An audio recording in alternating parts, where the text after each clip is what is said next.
Hola, bienvenidos a este espacio de podcast Conexión 7D. Yo soy Natalia y hoy me acompañan dos amigos de la iglesia de Shalom, Jacobo y Esteban. Hola Natalia, Hola Natalia. gracias. Bueno, quiero que empecemos este espacio como se debe. Le voy a pedir a Esteban que nos dirija en oración antes de iniciar. Ya, inclinamos nuestros rostros.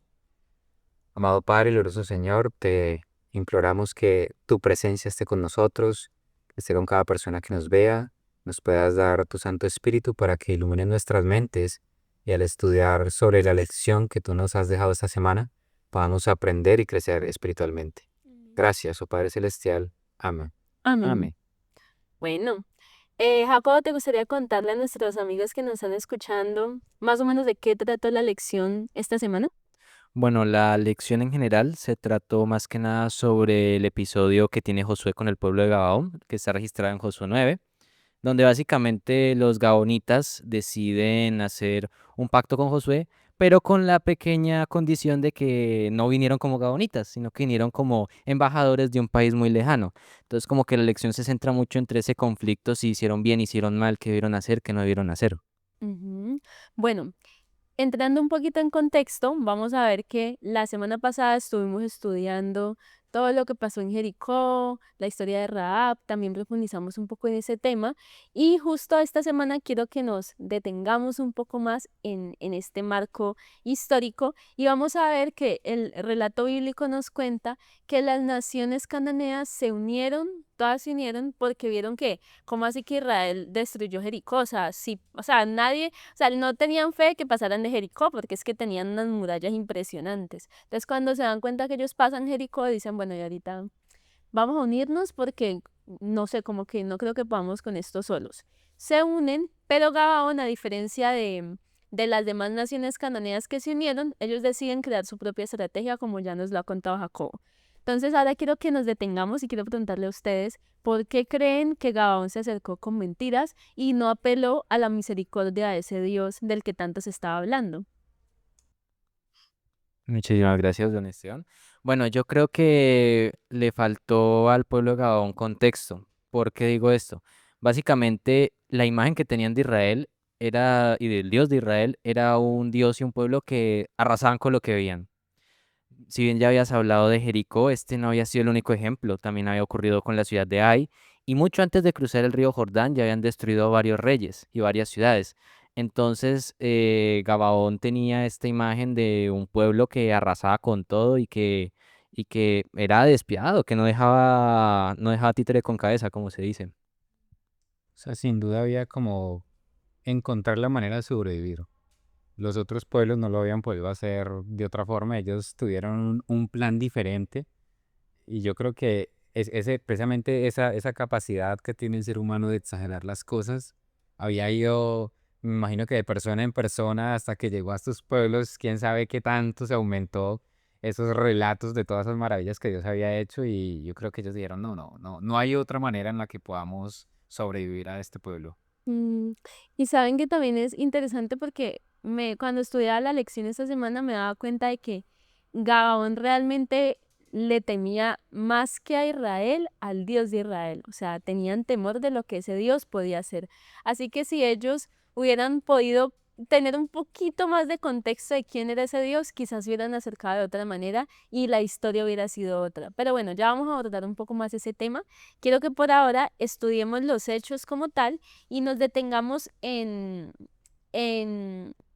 cuál fue ese error que cometió Josué. ¿Cuál creen ustedes que fue la principal embarrada que cometió el líder de Israel en esta historia?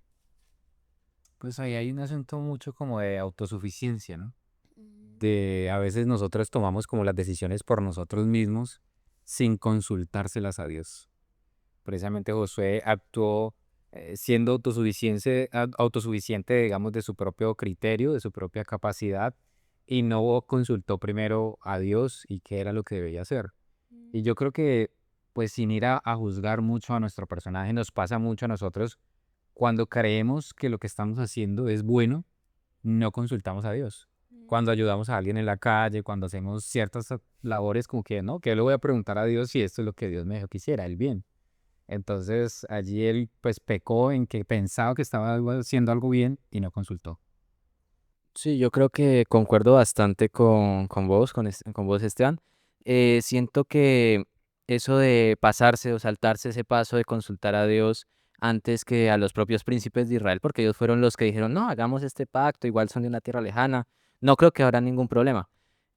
También siento que los gabonitas se esmeraron mucho en crear la mentira, porque si uno se pone a ver, se llevaron comida vieja, se llevaron ropa vieja, se ensuciaron, o sea, hicieron todo el teatro, no dejaron ni un solo cabo suelto para que esta mentira colara. Y pues, aparte de que Josué no dijo, espérense un momento, voy a consultar a Dios, él de una vez se comió la mentira, se comió el cuento. Entonces, ahí yo creo que, como vos decís, uno siempre debe, en este tipo de decisiones, en este tipo de cosas tan cruciales, siempre estar acompañado de la dirección de Dios. Totalmente. Y yo creo que una parte bien significativa es que más allá de que él no consultó, sin consultarlo, incluyó a Dios en su decisión. Es como que Mm, yo no le consulto a Jacobo o a Natalia sobre algo, pero ya los incluí, no, ustedes ya van dentro de este paquete, de esta decisión que yo estoy tomando, sin preguntarles, ¿no? Que fue pues parte de lo que sucedió en este caso. Como cuando un amigo lo mete en un parche y por ejemplo, a mí me metieron aquí una semana antes. Agradecido, agradecido, pero es más o menos el mismo ejemplo que uno dice, ah, bueno, como que me metieron aquí.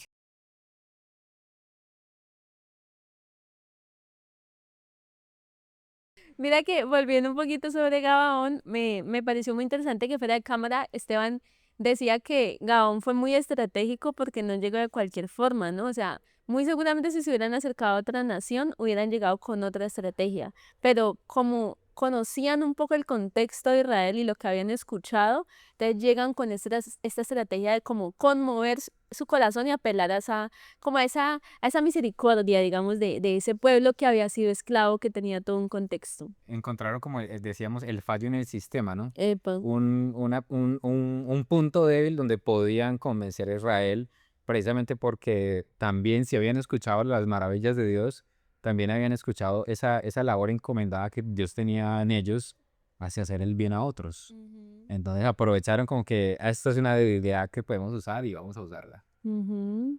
Y bueno, ahora vamos a ese chasco. ¿Cómo creen ustedes que se sintió Josué cuando se dio cuenta que su hazaña como líder, una de sus primeras hazañas, resultó en un fiasco total? Pues yo creo que terrible, porque dijo, no, mi popularidad se va a desplomar. Y la popularidad de Josué se desplomó en ese momento. El pueblo ya quería hacer un golpe de estado, yo creo, después de esa gran decisión, de esa gran, entre muchas comillas, decisión, porque también uno se pone a ver, y es que Josué venía de un predecesor muy fuerte, que era Moisés, que era alguien que obviamente tuvo sus errores, pero que en general dejó una vara muy alta en cuanto a ser un líder. Entonces un chasco así de fuerte yo siento que en el momento lo dejó anímicamente, no creo que haya estado muy bien los siguientes días, pero yo creo que manejó bien la situación en general, la situación la llegó a manejar bastante bien. O sea, yo creo que si uno se pusiera en los zapatos de Josué, hay dos alternativas, pero no sé cuál pudo haber sido la correcta. La primera es decir, uy, me equivoqué, ahora sí voy a buscar al Señor. A ver, Señor, mire, ya sé que me equivoqué, pero ¿cómo lo podemos arreglar? O la segunda alternativa es, uy, no, qué vergüenza con Dios, yo me equivoqué, voy a ver si lo soluciono. No sé exactamente cuál fue la que tomó, pero yo creo que esas hubieran sido como esas dos posibilidades que pasaron por su mente. Ay, pero si yo me pongo en el papel de Josué, yo digo, qué pena uno, hola Dios, soy yo de nuevo, porque ya había pasado lo de ay, ¿no? O sea, estaba muy reciente, que se fueron a la batalla y tampoco consultaron a Dios. Entonces, claro, después de estos dos chascos, ya como vos lo decías, la popularidad entre el pueblo por parte de Josué venía para abajo, o sea, y uno dice, ay, no, pues qué importa la popularidad, pero si Moisés habiendo tenido tanta popularidad entre el pueblo, la gente le llevaba la contraria. Imagínense si no era así, si no tenía la aprobación del pueblo, cómo iba a ser y qué podría llegar a pasar, ¿no? O sea, eran consecuencias que podrían ser devastadoras para la nación. O sea, y también para el propio Josué, recordemos que, por ejemplo, en Cades Barnea, Moisés tenía toda la razón y solo porque 10 personas dijeron que estaba muy difícil conquistar Canaán, casi lo apedrean. Entonces Israel siempre era un pueblo complejo de dirigir.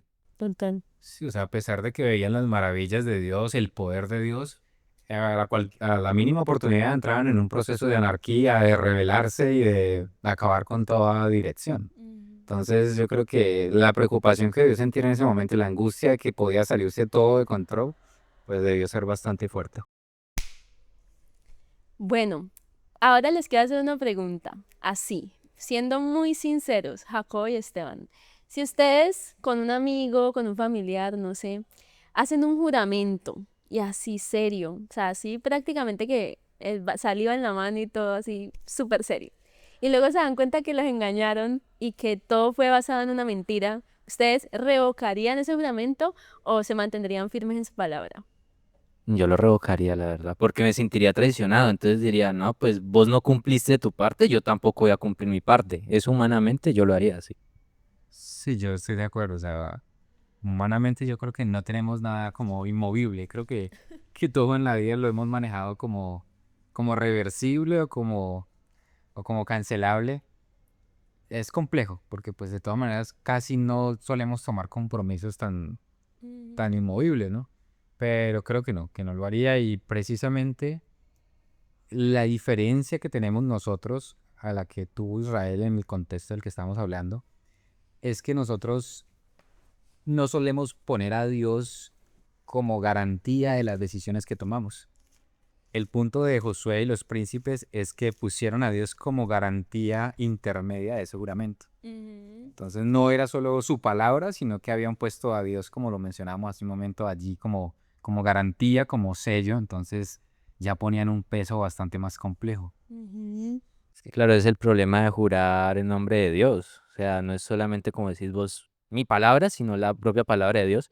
Y pues uno de los mandamientos dice, no tomarás el nombre de Jehová tu Dios en vano. Entonces es algo bastante serio.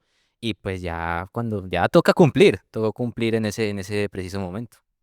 Pero es que también hay como un contexto histórico, ¿no? Y es que en esas culturas la palabra tenía demasiado peso. Incluso a mí me sorprenden muchas historias como la gente confiaba en la palabra del enemigo, así porque sí, o sea, era como que, pues porque me dio su palabra y ya damos por sentado que lo va a cumplir porque dio su palabra. Entonces también el valor de un juramento era muy diferente a nuestros días, a nuestro contexto y como bien lo decía Esteban, ahorita no le damos tanto peso, pero quizás sí deberíamos. Y justamente quiero leer, la lección se detiene en Salmo 15 y como hijos de Dios creo que debemos tomarnos muy en serio estas palabras. Dice el versículo 1, Jehová, ¿quién habitará en tu tabernáculo? ¿Quién morará en tu monte santo? Y luego saltamos al 4 y dice, aquel a cuyos ojos el indigno es menospreciado, pero honra a los que temen a Jehová. El que aún jurando en perjuicio propio, no por eso cambia. O sea, no importa si incluso nuestro juramento va en contra de nuestro propio bienestar, digámoslo así, como le pasó a Israel. Dice que aquellos que moraremos en el tabernáculo santo y de Dios, vamos a ser aquellos que mantengamos la palabra inamovible a pesar de lo que sea. Y pues eso me parece tremendo porque yo comparto con ustedes, o sea, si a mí alguien me hace un juramento me hace hacer un juramento bajo falsedad, no, yo tampoco. O sea, no debería, pero sinceramente sería muy complejo mantenerme en mi palabra. Sí. Bueno, y ahorita quiero que pasemos a abordar este tema, respecto a Gabaón, centrándonos un poquito más al qué hubiera pasado si.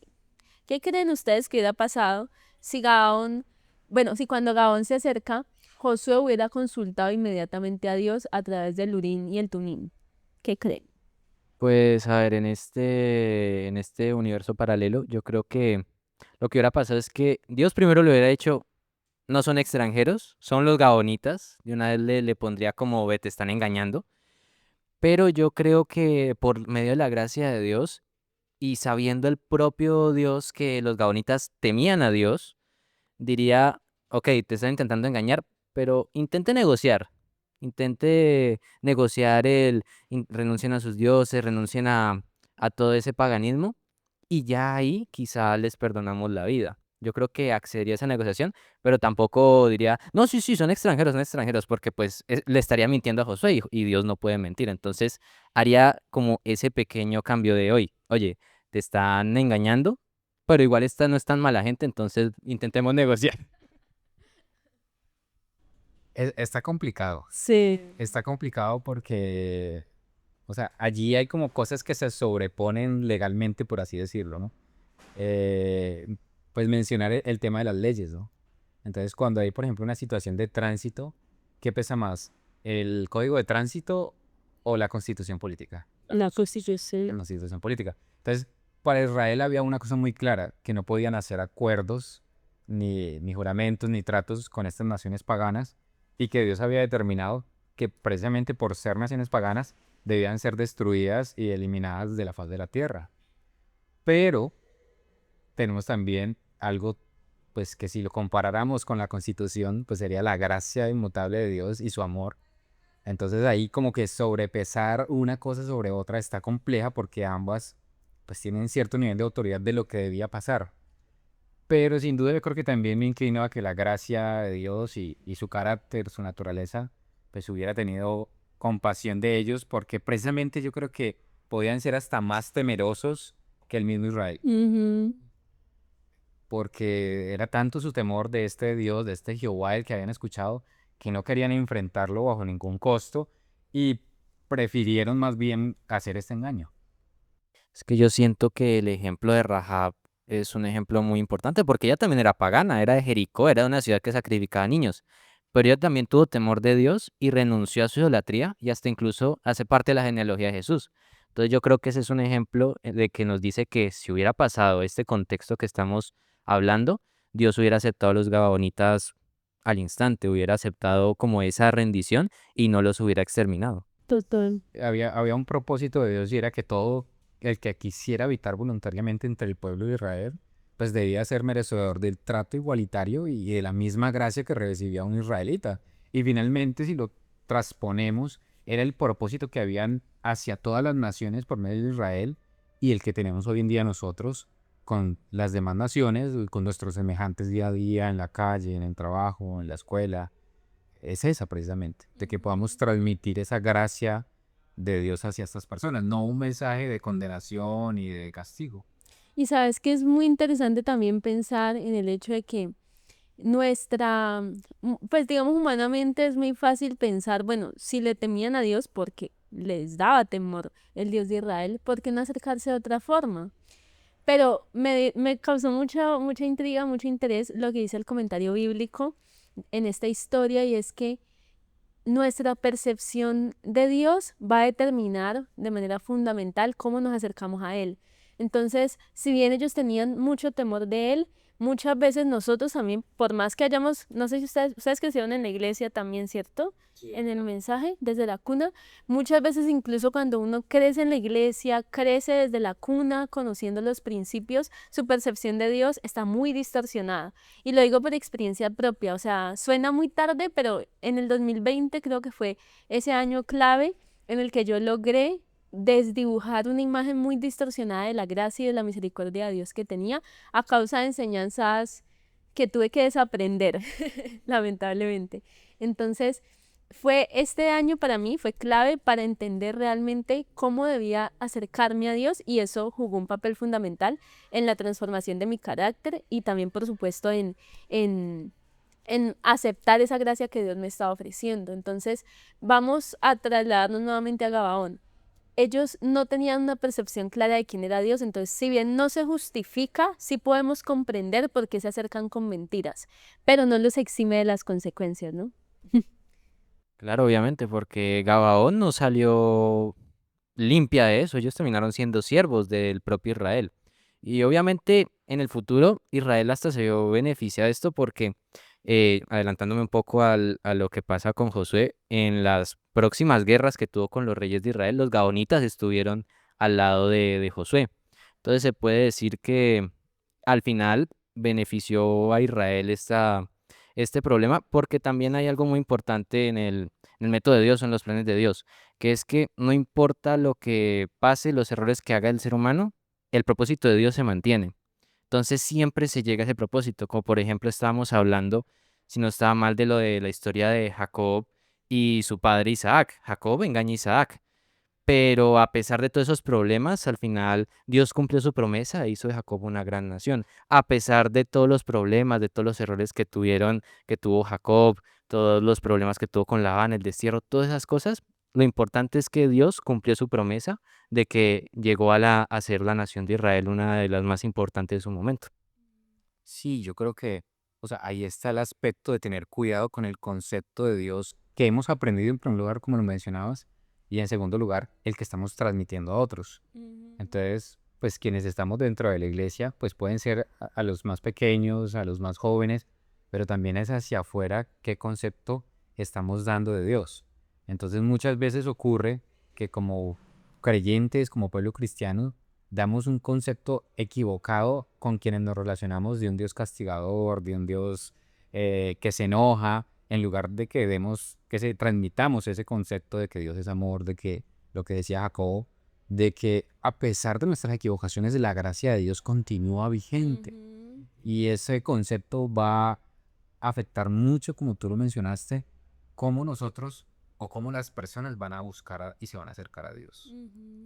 De hecho, así de manera súper rápida para ir finalizando, yo recuerdo que una vez en un campamento, a mí los clubes me han dejado cosas muy buenas, pero hay una anécdota que, uy, me acuerdo que un orador, un predicador en un campamento hizo una metáfora, un campamento de conquistadores, una metáfora de que, o sea, paró como una fila de hombres así, al frente de todo el auditorio, y les pasó a todos un pan, y todos se pasaban el pan de mano en mano, algunos, o sea, como que, sí, manoseaban el pan básicamente, y al último le dijo como, ay, ¿usted se comería ese pan?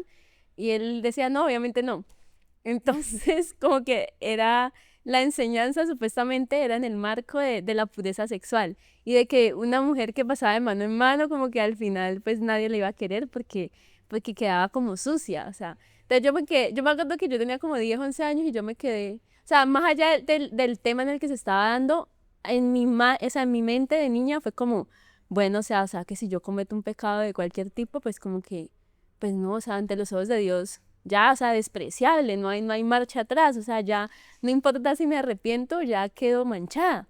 Esa fue mi imagen como niña y como les digo, fue en el 2020 con un proceso muy largo como que yo logré darme cuenta de que esa enseñanza esa mala enseñanza que me dieron cuando era una niña había distorsionado por completo mi imagen de la gracia y la misericordia divina. Entonces, en el 2020 que tuve este proceso espiritual a nivel personal fue como decir, uff, o sea, no, Dios es mucho más que eso. O sea, el Dios del Antiguo Testamento es una excelente demostración de cómo Dios es paciente con nuestro proceso, con el ser humano, y tiene tanta paciencia inagotable para con el ser humano y con los tiempos que tenemos. A Israel se le fue revelando de a poquitos, y así mismo para nosotros de acuerdo al momento y al ciclo de la vida en el que nos encontramos.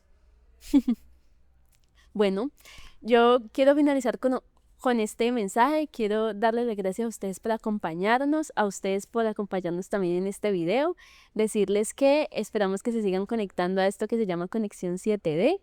Y decirles a ustedes, ¿tienen algo para decirle a nuestros amigos? No, primero a la producción, muchas gracias por invitarme, muchas gracias por el espacio.